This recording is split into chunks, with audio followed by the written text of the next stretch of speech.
Okay students, so today we are going to discuss some numericals related to the second application of Gauss theorem. Okay, तो first numerical आपके सामने लिखा हुआ है. First numerical को read करते हैं फटाफट से. A uniformly charged conducting sphere of 2.4 metre diameter has a surface charge density of 80 microcoulomb per meter square. Find the charge on the sphere. What is the total electric flux leaving the surface of the sphere? ठीक है, तो कोई दिक्कत की बात नहीं है. तो दो चीजें पूछी गई है, एक चार्ज पूछा गया है और दूसरी चीज पूछी गई है टोटल इलेक्ट्रिक फ्लक्स जो इस सरफेस से बाहर आया. तो देखिए बहुत सीधी सी बात है. सबसे पहला काम हम डायग्राम एंड गिवन से शुरू करेंगे. तो let's say this is your sphere, ठीक है, और मान लेते हैं कि it has diameter. Let's say it has a diameter, यहां से लेके यहां तक डायमीटर है कैपिटल डी.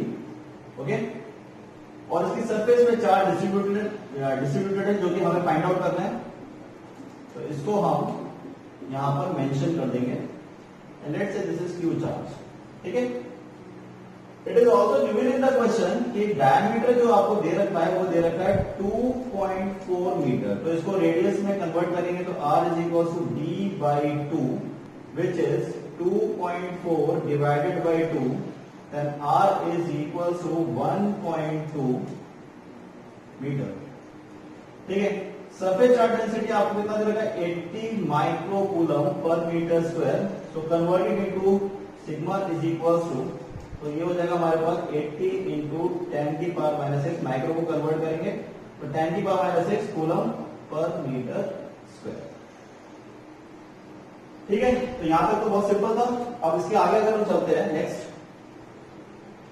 तो इसके बाद अगर हम नेक्स्ट आगे बढ़ते हैं तो यहां पर आपको पूछा गया है चार्ज. तो चार्ज निकालने के लिए हम सरफेस चार्ज डेंसिटी का फॉर्मूले का यूज करेंगे. तो sigma is equal to charge upon surface area. ठीक है, तो sigma is equal to charge हमें निकालना है. सरफेस एरिया हम लिख सकते हैं 4 pi R square.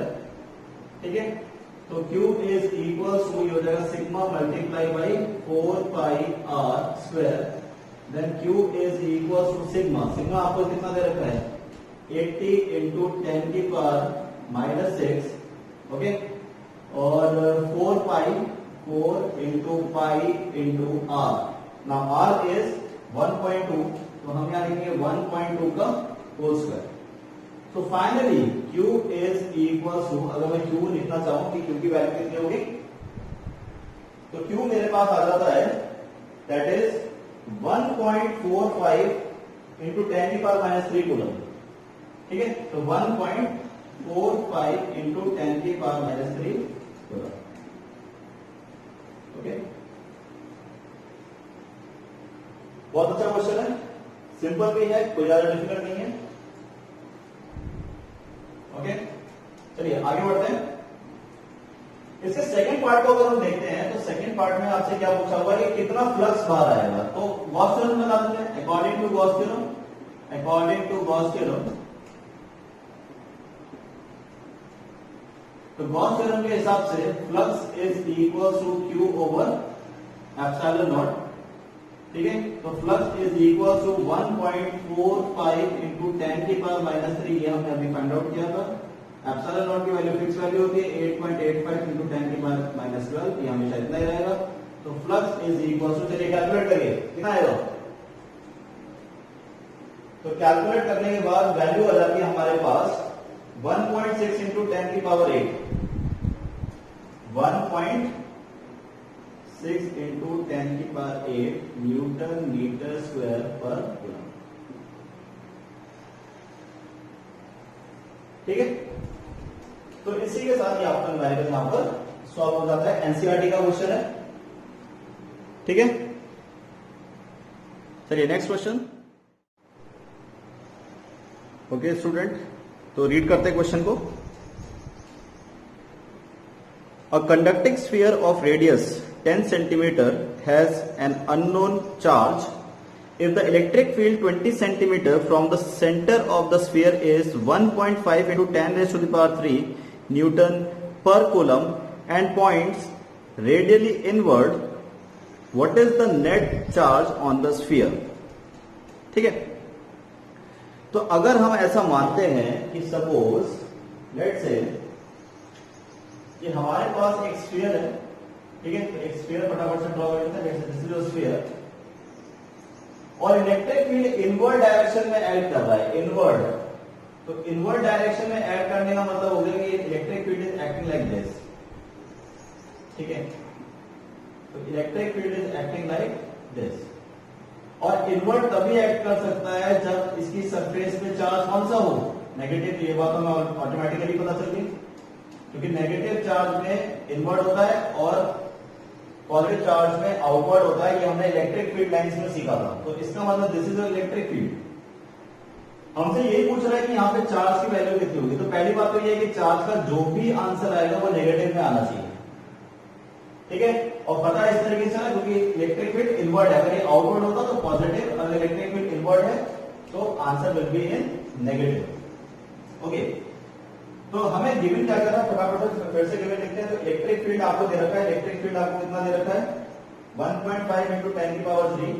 So electric field is 1.5 into 10 की पावर 3 न्यूटन पर कूलम। ओके, इसके अलावा आपको दे रखा है radius 10 centimetre. So radius is let's say 10 centimetre, convert कर लेंगे तो 10 इंटू 10 की माइनस 2 मीटर, ठीक है। इसके अलावा आपको दे रखा है if the electric field 20 centimeter from the center of the sphere is 1.5 and points radially inward। देखो इसका क्या मतलब है, if the electric field 20 centimeter from the center of the sphere is 1 यानी कि इससे 20 सेंटीमीटर की दूरी पर, 10 सेंटीमीटर का तो आपका रेडियस है, 20 सेंटीमीटर की दूरी पर, यानी कि इसका मतलब इलेक्ट्रिक फील्ड की वैल्यू यहां पर बता रखी है आपको।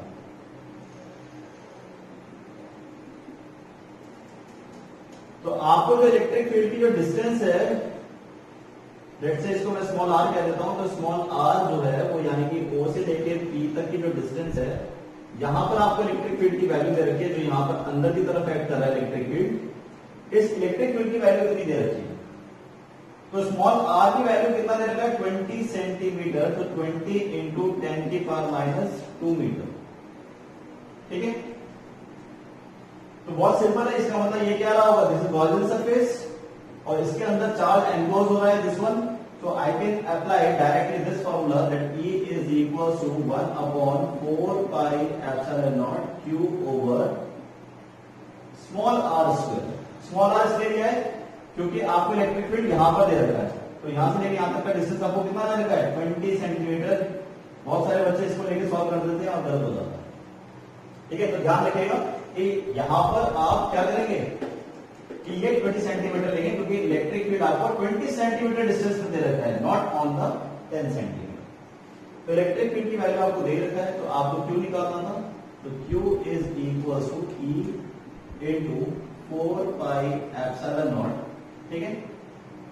या एप्सिलॉन नॉट की वैल्यू भी छोड़ दीजिए, यहां पे सीधा वैल्यू पुट करते हैं। तो E की वैल्यू थी हमारे पास, दैट इज 1.5 इंटू 10 की पावर 3, 1/4 पे एप्सिलॉन नॉट क्या होता है, 9 इंटू 10 की पावर 9। और इसके अलावा Q हमें निकालना था, R हमारे पास 20 इंटू 10 की पावर माइनस 2 का होल स्क्वायर था, ठीक है। इसको सॉल्व करते हैं फटाफट से। तो 1.5 इंटू 10 की पावर 3, 9 इंटू 10 की power 9 into Q divided by 400 into 10 की पावर माइनस 4, ठीक है। चलिए इसको सॉल्व करना शुरू करते हैं। तो यहां पर अगर मैं सॉल्व करूंगा तो ये हो जाएगा मेरे पास, इसको क्रॉस मल्टीप्लाई कर देंगे तो Q इज इक्वल टू, तो मल्टीप्लाई करने के बाद मेरे पास आ जाएगा 1.5 इंटू 10 की पावर 3, 400 इंटू 10 की power minus 4 divided by 9 into 10 raise to the power 9 which is equal to, चलिए कैलकुलेट करिए कितने आएगी वैल्यू।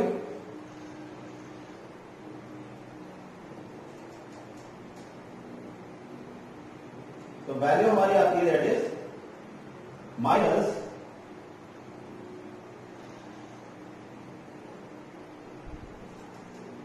माइनस 6.67 इंटू 10 की पावर माइनस 9 माइनस 6.67 इंटू 10 की पावर माइनस 9 कूलम।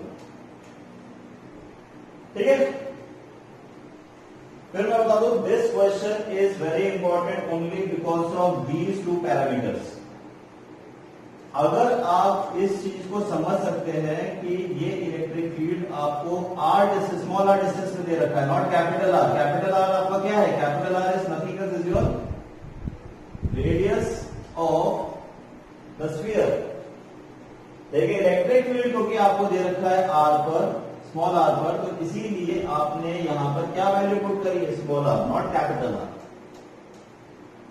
ठीक है, तो this question also belongs to your NCERT, तो ये भी एनसीईआरटी से बिलोंग करता है।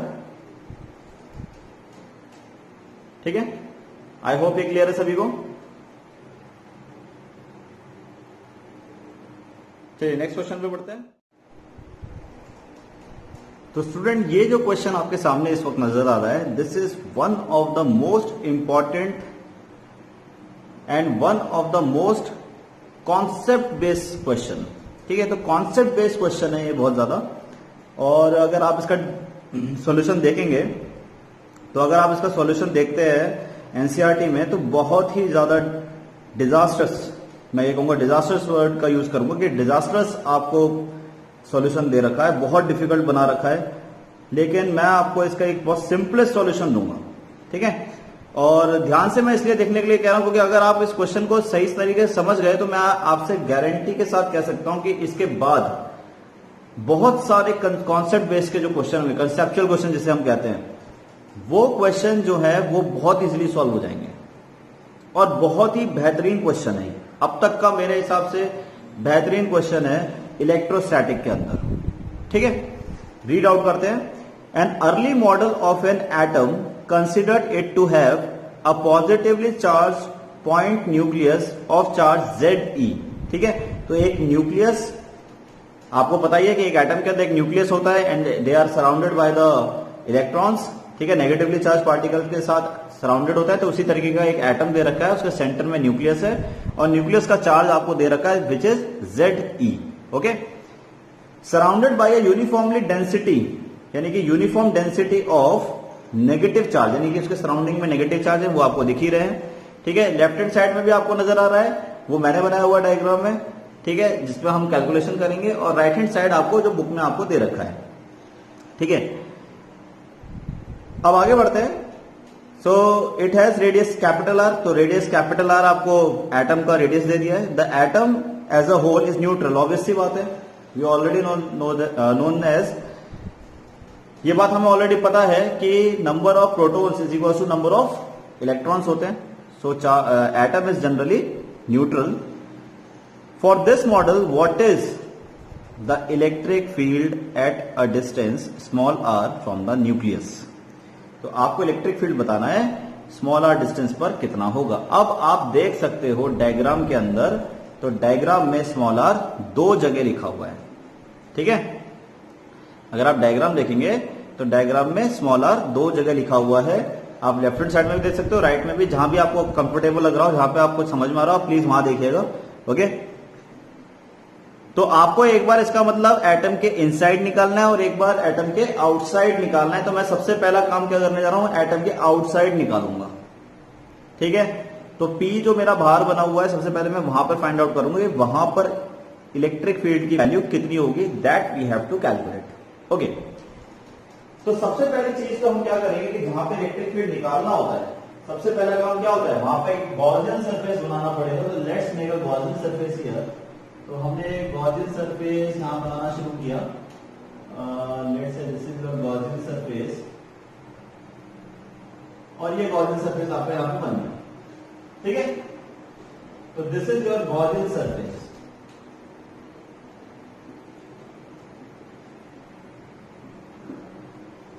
अब आप देखेंगे कि इस गॉसियन सरफेस के अंदर टोटल चार्ज कितना है।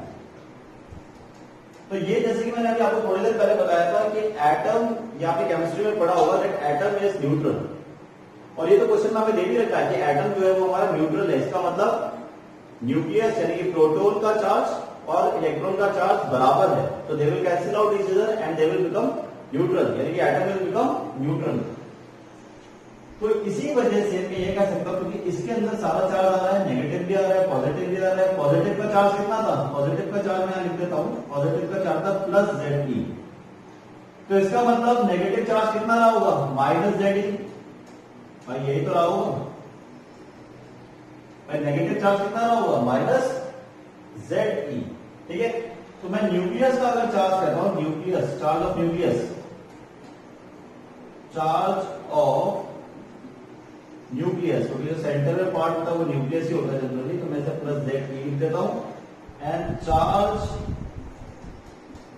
Of negative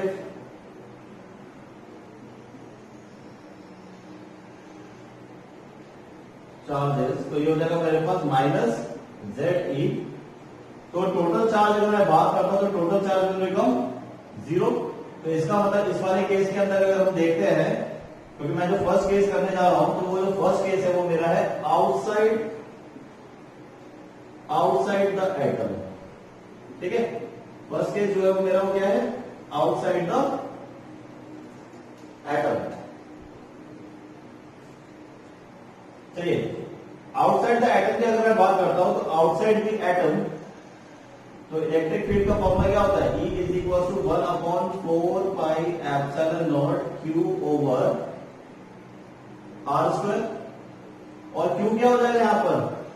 which is the total charge enclose by this surface. Gaussian surface ने कितना चार्ज एनक्लोज किया है? And this charge is equal to 0, क्योंकि total charge of the atom is 0, क्योंकि प्लस माइनस कैंसिल हो जाएंगे। तो टोटल चार्ज अगर मैं लिख देता हूं, दैट्स द टोटल चार्ज, या मैं यहां लिख सकता हूं कि total charge of an atom, तो which is Q is equal to 0। So E is also equal to 0। ठीक है, तो इसका मतलब इस P पॉइंट पर इलेक्ट्रिक फील्ड की वैल्यू कितनी हो जाएगी? That is equal to 0। ठीक है, फर्स्ट पार्ट समझ में आ गया। चलिए सेकंड पार्ट में चलते हैं फटाफट से। ओके स्टूडेंट, तो अब हम फाइंड आउट करेंगे electric field inside the atom. ठीक है, तो डायग्राम आपको नजर आ रहा है, दोनों डायग्राम आपको नजर आ रहे हैं। ठीक है, चलिए फाइंड आउट करते हैं। तो सबसे पहले हम क्या करेंगे, क्योंकि इलेक्ट्रॉन जो है वो एक वॉल्यूम के अंदर कंसंट्रेटेड है, कोई सरफेस पर नहीं है, एटम के अंदर है, एक वॉल्यूम ऑक्यूपाई करा हुआ है। यही वजह है कि यहाँ पे सरफेस चार्ज डेंसिटी को नहीं लेते हुए हम क्या करेंगे, यहाँ पर वॉल्यूम चार्ज डेंसिटी को कंसिडर करेंगे। तो let's calculate the volume charge density of electron. Electron की कितनी वॉल्यूम चार्ज डेंसिटी है इस एटम के अंदर, तो सबसे पहले तो उसको फाइंड आउट कर लेते हैं। तो मान लेते हैं थोड़ी देर के लिए कि लेट्स से ऐसा मान लेते हैं कि यहां से लेकर रेडियस जो था वो हमारे पास कैपिटल आर था। ठीक है, एटम का। तो अगर मैं ये कहता हूं कि वॉल्यूम चार्ज डेंसिटी, तो वॉल्यूम चार्ज डेंसिटी, तो वॉल्यूम चार्ज डेंसिटी को हम रो से रिप्रेजेंट करते हैं, तो ये हो जाएगा हमारे पास that is total charge divided by volume. Now total charge will become minus Ze, क्योंकि पूरी सरफेस के अंदर कितना चार्ज है? माइनस Ze, तभी तो न्यूट्रल हुआ था। और वॉल्यूम कितना हो जाएगा? 4/3 पाई कैपिटल R3। पूरे के पूरे एटम के अंदर की मैं बात कर रहा हूं, तो पूरा एटम के अंदर की हम बात कर रहे हैं। ठीक है, इसको थोड़ा सॉल्व करते हैं। तो सॉल्व करने के बाद मिलेगा -3 Ze ओवर 4 पाई R3। तो दिस इज माई डेंसिटी।